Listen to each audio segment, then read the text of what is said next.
23 heures à Abidjan et partout en Côte d'Ivoire. Madame, Monsieur, bonsoir. Nous sommes ensemble pour une demi-heure d'information.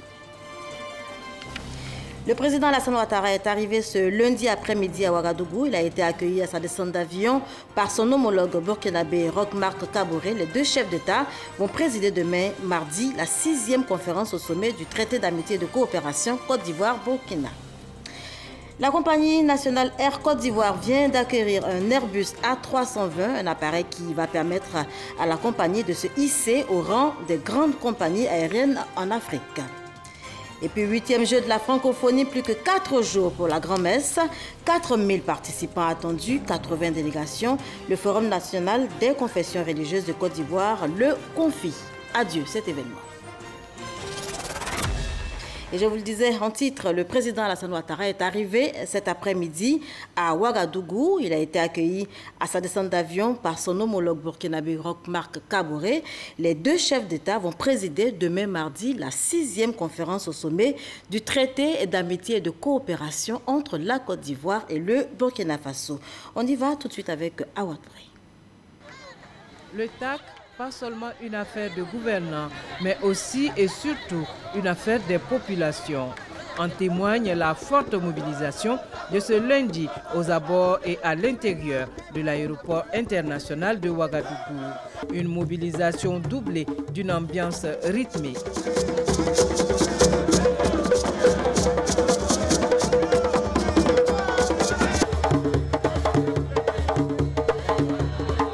Ces pas de danse sont l'expression du soutien des populations au traité d'amitié et de coopération entre la Côte d'Ivoire et le Burkina Faso. Nous soutenons cette opération et nous souhaitons que ces rapports ou ces activités qui seront menées puissent avoir de l'influence positive, autant bien dans le Burkina Faso que de la Côte d'Ivoire. Le TAC, c'est pour nous, population, ce n'est pas pour nos dirigeants, même s'ils font partie de la population. Alors, ils réfléchissent pour nous proposer des solutions concrètes pour notre épanouissement culturel, économique, pour nous et encore pour nos enfants. Alors, on se doit de contribuer, on se doit de faciliter l'application des grandes résolutions qu'ils prendront. Nous voulons rester dans l'esprit de l'intégration. Nous voulons faire comprendre aux autorités politiques qu'au-delà de leurs décisions, la population est véritablement regardante dans ce qui se passe. Et nous souhaitons véritablement une application saine de ce qui se passe. Et il faut que leurs décisions aillent au-delà de leur volonté. 16h16, l'avion présidentiel ivoirien foule le sol burkinabé. Le président Alassane Ouattara est accueilli par son homologue Roch-Marc Kaboré. Les deux chefs d'État vont d'abord se plier aux honneurs militaires.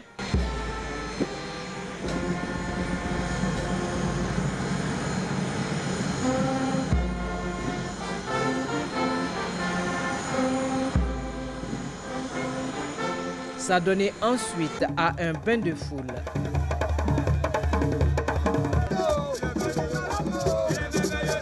Un accueil chaleureux qui augure de bons résultats pour ce 6e TAC, selon le président de la République, Alassane Ouattara. Nous sommes là pour la 6e conférence au sommet du traité d'amitié et de coopération, qui est une forme achevée de la coopération sud-sud, et ce dont je me réjouis. Je voudrais dire à M. le Président que, bien évidemment, nos deux gouvernements ont travaillé d'arrache-pied. Nous aurons des dossiers importants à examiner, à valider. Grâce à tous ces efforts, je suis certain que les choses continueront de s'améliorer au niveau de chacun des États. Vous savez, la sous-région traverse une période difficile et quand il y a une bonne entente entre les pays voisins, notamment la Côte d'Ivoire et le Burkina, qui sont des pays frères, qui ont des liens très très anciens, et des populations de part et d'autre de la frontière qui sont des frères et sœurs également. Nous considérons qu'il est important que ce sommet puisse montrer aux populations que nous avançons. C'est le 6e sommet. Bien sûr, des étapes ont été franchies, mais nous devons aller faire davantage.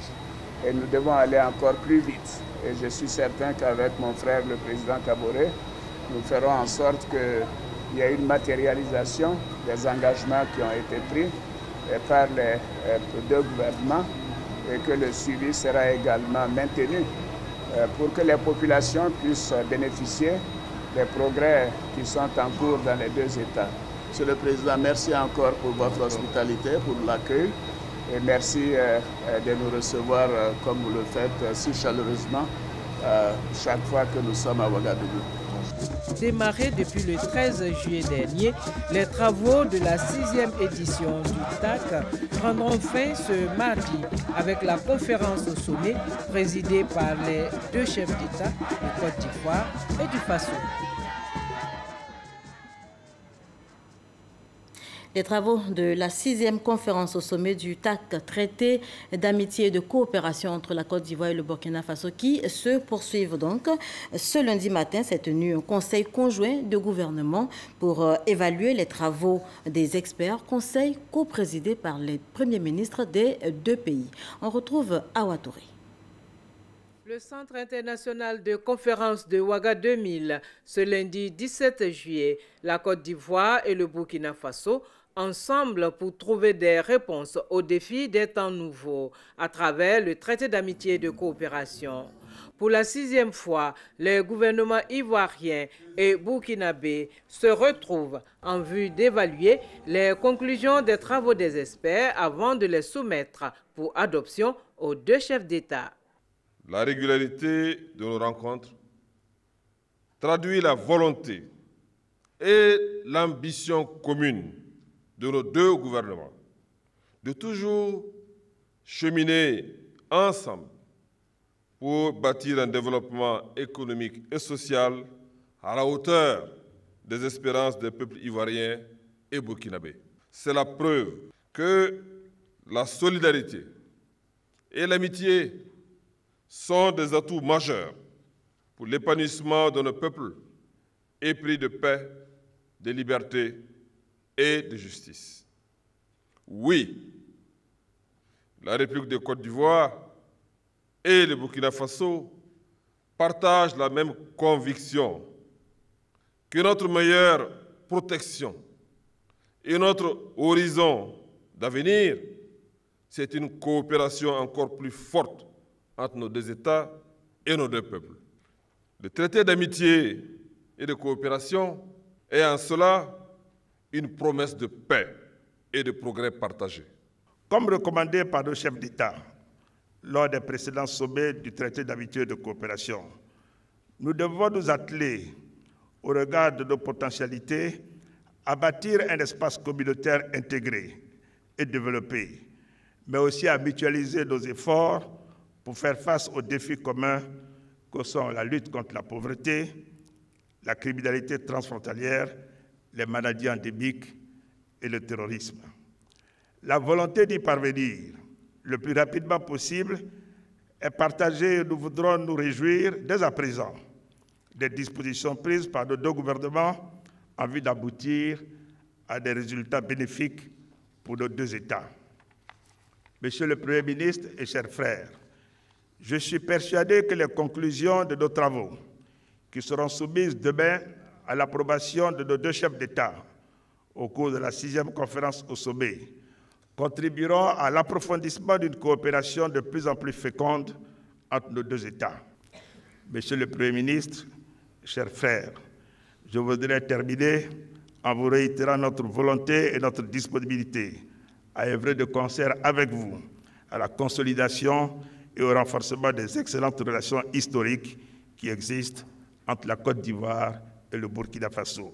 Signé le 29 juillet 2008, le traité d'amitié et de coopération a permis la signature d'une 60aine d'accords entre la Côte d'Ivoire et le Burkina Faso. Entre autres projets structurants visés, la construction de l'autoroute Abidjan-Ouagadougou et la réhabilitation du chemin de fer Abidjan-Ouagadougou et son prolongement à Tambao. Le secteur de la communication est au nombre des heureux bénéficiaires de la coopération entre la Côte d'Ivoire et le Burkina Faso.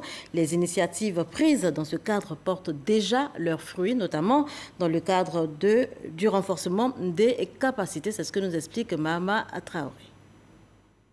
L'Institut des sciences et techniques de la communication, ISTC Polytechnique d'Abidjan, 25 ans d'existence et une réputation d'école d'excellence reconnue hors des frontières de la Côte d'Ivoire, suffisant pour faire de l'ISTC Polytechnique un outil de coopération entre la Côte d'Ivoire et le Burkina Faso dans le cadre du traité d'amitié et de coopération TAC.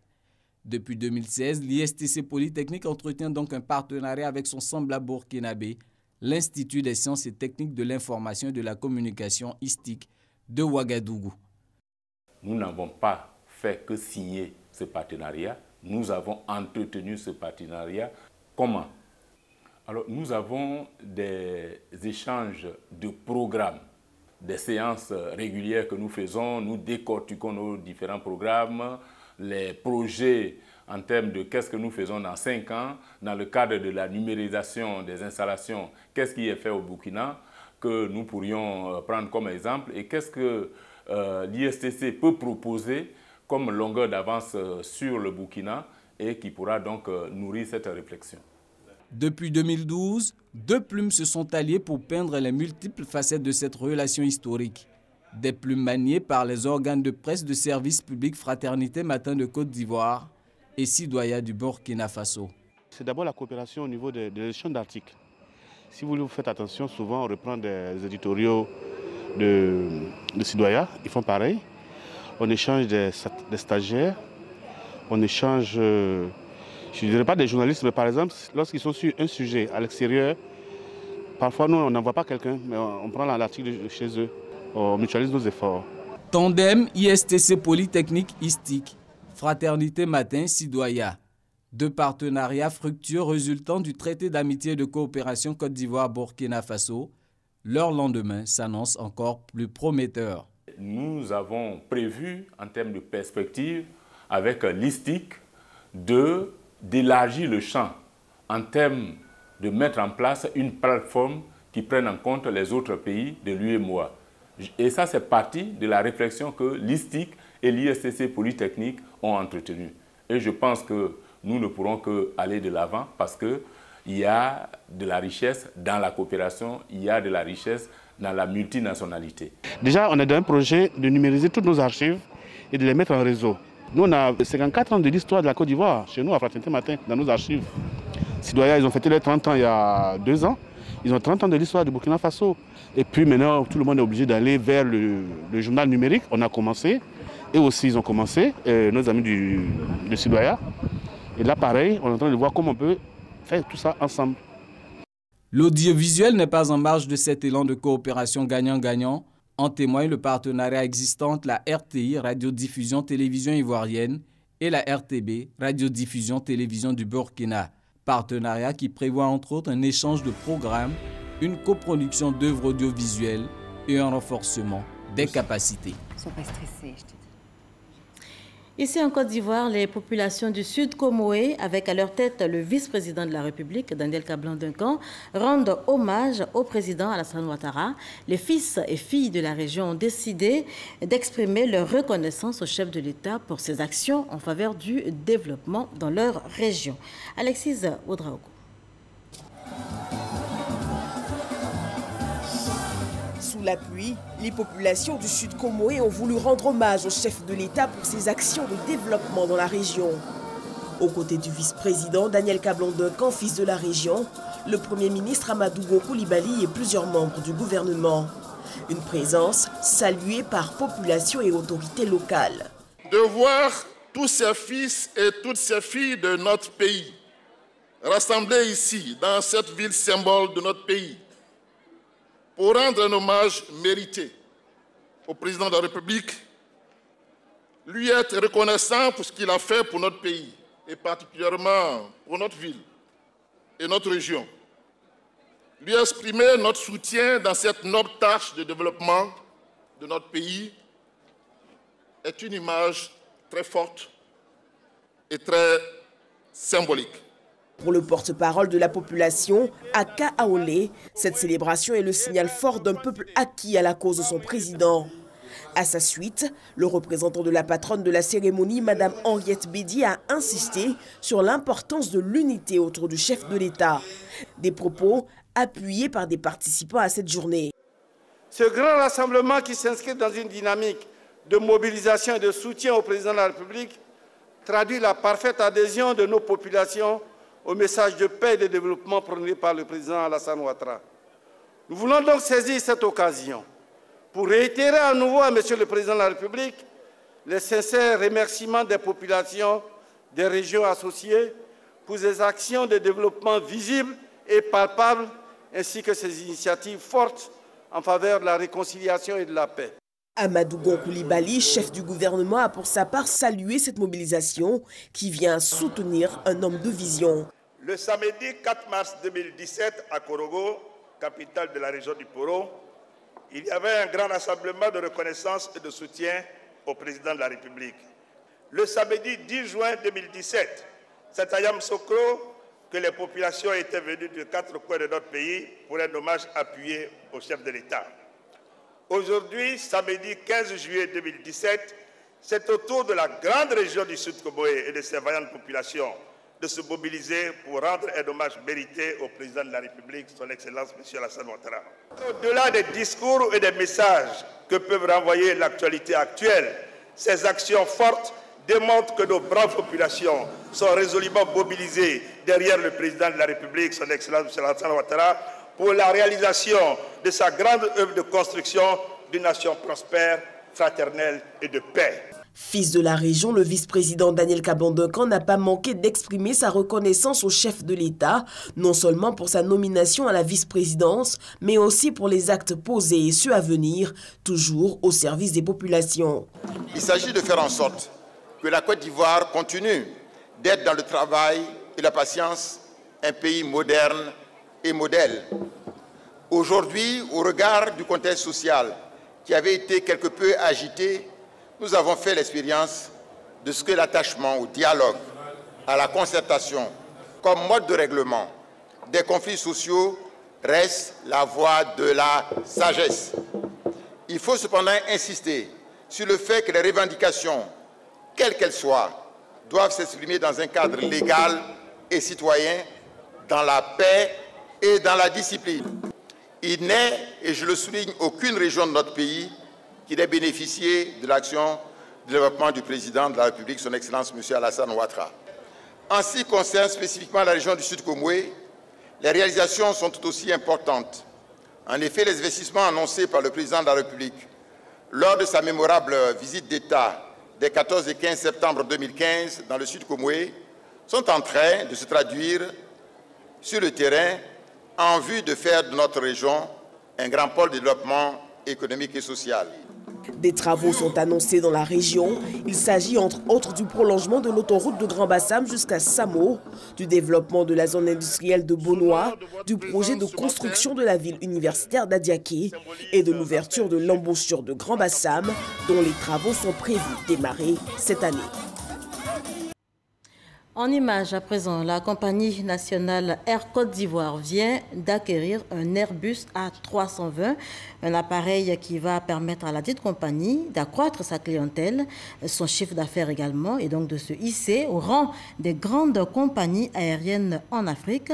La cérémonie officielle de remise de l'avion a eu lieu ce lundi à Toulouse. Le reportage de notre envoyé spécial Francis Boifo dans nos prochaines éditions. Mais avant, on parle santé. La jeunesse unie pour la Nouvelle-Côte d'Ivoire donne son sang pour sauver des vies. Elle a initié récemment une journée de collecte à laquelle on prépare près de 200 jeunes. C'était au Centre national de transfusion sanguine. C'est à Trècheville. On y va tout de suite avec Davis Oyo et Abou Sanogo. Donner son sang pour sauver des vies, c'est le sens de cette journée don de sang lancée par la jeunesse unie pour la Nouvelle-Côte d'Ivoire. L'événement organisé au Centre national de transfusion sanguine a réuni une centaine de jeunes. Une aubaine pour sensibiliser sur l'importance du don de sang. Nous invitons toute la jeunesse, toutes tendances confondues, sans distinction de race, à venir donner un peu de leur sang pour sauver des vies, parce que c'est très important. Pour qu'une nation puisse se développer, il faut qu'on ait le partage d'esprit. Sauver des vies, ça contribue à beaucoup de choses. Non seulement ça contribue au vivre ensemble, et ça contribue aussi à la vraie réconciliation. Une motivation partagée par des donneurs et des responsables de la banque de sang. Quand on vient pour signaler du sang à la banque de sang, à peine on en trouve. À peine on en trouve, pourquoi? Parce qu'à peine les gens en donnent. Donc voilà pourquoi j'ai fait l'effort d'être régulier tous les 3 mois, de donner mon sang afin de sauver des vies humaines. Nous avons reçu aujourd'hui 200 jeunes pratiquement qui sont venus massivement faire un don de sang. Et c'est une action qui est allouée et c'est une action qui doit servir d'exemple à toutes les autres associations de jeunes. Plus de 300 poches de sang ont été collectées. Depuis le début de la saison des pluies, le Centre national de transfusion sanguine est confronté à une pénurie de sang. Et la jeunesse unie pour la Nouvelle-Côte d'Ivoire, pour sa part, entend perpétuer cette action en vue de sauver des vies. 8e jeu de la francophonie, plus que 4 jours pour la Grand-Messe, 4000 participants attendus ici en Côte d'Ivoire, 80 délégations. L'événement est de taille. Le Forum national des confessions religieuses de Côte d'Ivoire le confie tout simplement à Dieu. Isaïo. Fin des séances de prière pour le succès des 8e jeux de la francophonie par le Forum national des confessions religieuses de Côte d'Ivoire. Musulmans et chrétiens, à travers chants, prières et louanges, ont invoqué Dieu pour qu'il protège la Côte d'Ivoire pendant ce grand rassemblement sportif et culturel de la jeunesse francophone. Dieu, c'est le temps et la patience. Que Dieu fasse réussir le 8e jeu de la francophonie pour que vive la Côte d'Ivoire. Bismillahirrahmanirrahim. Alhamdulillahi Rabbil Alamin, Ar-Rahmanir-Rahim. Je vous salue Marie, pleine de grâce. Le Seigneur est avec vous. Vous êtes bénie entre toutes les femmes. Et Jésus, le fruit de vos entrailles, est béni. La journée de lecture des livres saints, les semaines de prière et la journée de prière interreligieuse sont les 3 actes des hommes de Dieu pour marquer leur soutien à la réussite de ces jeux. Un geste salué par les autorités. La plus grande richesse de la Côte d'Ivoire, ce sont ses habitants. Dieu a horreur de la haine. Il aime les odeurs de l'amour. Et c'est ce que nous, Ivoiriens, nous devons nous servir entre nous, l'amour. Et nous avons demandé aux confessions religieuses, après les Jeux de la francophonie, de continuer à prier pour que ce pays soit uni. La cérémonie de ce matin a été bénie par une fine pluie. C'est la preuve que toutes ces prières qui ont été élevées depuis des jours sont exaucées.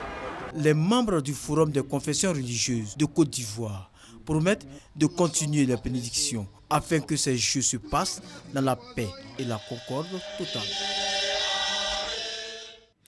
Aristide Bansé, élu meilleur joueur de la saison Ligue 1. USC Bassam, mais également Boaké FC de la Ligue 2, également récompensé. Je vous propose de revivre la cérémonie des Oscars du football ivoirien. C'était samedi dernier à la maison de l'entreprise au plateau. On y va avec Arsène Kouassi et Cathy Touré. Pressenti depuis la fin du championnat, c'est désormais officiel. Aristide Bansé sacré meilleur joueur de la Ligue 1. Auteur d'une grande saison ponctuée par 13 réalisations avec l'ASEC Mimosa, l'international burkinabé absent à la cérémonie succède à Simon Kango du Sporting Club de Gagnoa, raflant ainsi 3 prix spécifiques. Celui du meilleur buteur, celui du prix spécial et du meilleur joueur. Aristide a été un joueur qui a beaucoup apporté à son équipe l'ASEC Mimosa cette saison. On espère que beaucoup de jeunes prendront l'exemple sur le comportement d'Aristide Bansé, qui est vraiment pour nous un modèle. C'est très important que ce trophée-là lui soit décerné, parce que le courage qu'il a eu de revenir d'Europe et jouer dans un championnat qui n'est pas facile, et il vient, il prouve, il marque le plus de buts, et je pense que il mérite amplement. Le meilleur gardien se nomme Hervé Kofi, absent également pour des raisons professionnelles liées à la préparation du championnat français avec son club de Lille.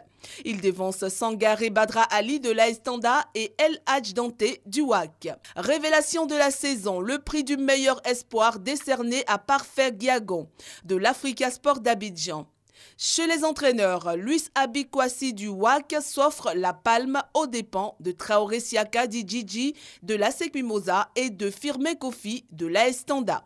Au titre du meilleur arbitre de la Ligue 1, Parfait Brou enlève le prix. Bel esprit salué par les partenaires de la fédération, dont l'association des footballeurs ivoiriens, représentée par Kolo Touré et Aruna Dendan. La Ligue 2 également a connu ses lauréats, en majorité issus de l'USC Bassam et de Bouaké FC, les deux promus en Ligue 1. Innovation cette saison, la distinction des ferventes supportrices de l'Africa Sport d'Abidjan et de l'ASEC Mimosa, rebaptisée Maman Ligue. 20 ans au service de la musique, Magic System est en fête.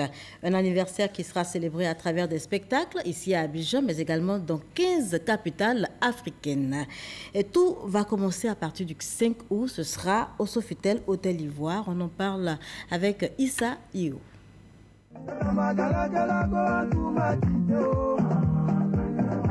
20 ans de présence sur scène pour le groupe Magic System. C'est le moment pour Asalfo, Manaja, Goudé et Tino de remercier les nombreux fans. La célébration de ce 20e anniversaire sera marquée par une série de concerts tant en Côte d'Ivoire que sur le continent africain. En 20 ans de carrière, le groupe s'est illustré par une régularité dans la production d'albums et a glané beaucoup de lauriers. 20 ans qui vont nous permettre de communier, de dire aussi comme un enfant qui part à l'aventure, qui vient dire à ses parents, je suis allé à l'aventure, voilà ce que j'ai pu avoir. 20 ans pour dire que nous avons mûri et ce n'était pas évident d'atteindre ces 20 ans ensemble. C'est surtout ça qui est le plus important, d'être parti et de rester là ensemble. Et cela, ça se fête. Donc on va le fêter avec toute la Côte d'Ivoire, avec toute l'Afrique. Magic System ne s'est pas contenté de sortir seulement des albums. Il a mis en place le festival de musique urbaine dans le Mambo, FEMUA, lucarne d'expression pour tous les artistes africains. Ce groupe a aussi posé des actions sociales. C'est un groupe éco-citoyen. On a posé beaucoup d'actes positifs en faisant beaucoup de choses, en créant des écoles, en réhabilitant des pouponnières. Nous évoluons dans la même lancée. C'est pour ça que nous avons initié cette tournée. Voilà, pour dire merci à toute l'Afrique. Le groupe Magic System commence la célébration de ce 20e anniversaire par des spectacles les 5 et 6 août prochains au Sofitel Hôtel Ivoire et le 7 août au Palais de la Culture de Treichville. La tournée africaine, elle, démarre à partir du mois d'octobre. Magic System, c'est plus d'une dizaine d'albums, 16 disques d'or et 3 de platine en 20 ans de carrière.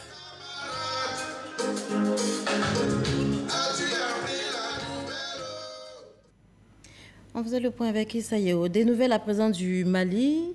Le Mali, où 8 des militaires dont on était sans nouvelles la semaine dernière ont été retrouvés morts. Les 8 corps ont été découverts dans une petite localité située à une 60aine de kilomètres au sud de la ville de Ménaka.